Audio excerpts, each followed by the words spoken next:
దీనికి మద్దతుగా వచ్చిన రైతన్నలకు మరియు వైఎస్ఆర్సీపీ కుటుంబ సభ్యులందరికీ నేను పేరు పేరున హృదయపూర్వక కృతజ్ఞతలు తెలియజేస్తున్నాను. కూటమి ప్రభుత్వం వచ్చి దాదాపు 2.5 సంవత్సరం అయింది.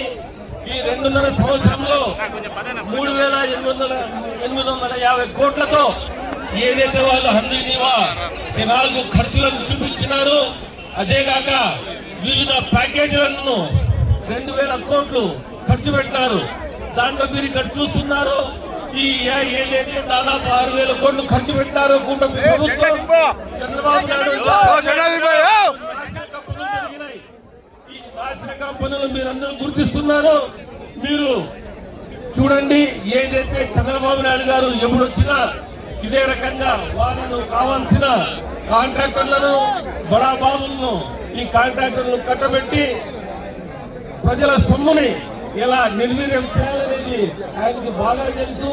కాబట్టి మేమందరం సమిష్టిగా ఏదైతే లోపభూయిష్టంగా జరుగుతున్న ఈ పనులను, అలాగే ఏదైతే ప్యాకేజీలు ఆయన దాదాపు 2,000 కోట్లు ఖర్చు పెట్టారో దానికి అకౌంటబిలిటీ లేదు.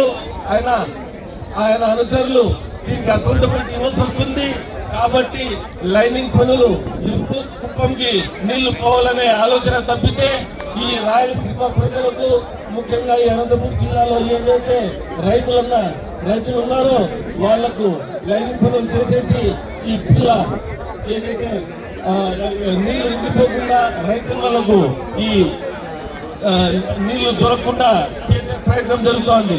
కాబట్టి ఆయన ఒక రాయలసీమ వాసిగా ఉండి కూడా ఇక్కడ రాయలసీమ రైతులకు అండగా ఉండడం లేదు. మేమందరం కలిసి సమిష్టిగా పోరాటం చేయాలి. ఈ ఏదైతే ఈ నాశనకం పనులు జరిగినాయో అలాగే మాకందరికీ నీళ్లు దొరికేలా ప్రయత్నాలు చేయాలని కూడా ఈ సందర్భంగా నేను కోరుకుంటూ, మీరందరూ ఈ ఏదైతే రైతుల పక్షాన పోరాటం జరుగుతుందో దీనికి మీరందరూ వచ్చిన దానికి మళ్ళీ మీకు నేను హృదయపూర్వక కృతజ్ఞతలు తెలియజేస్తున్నాను.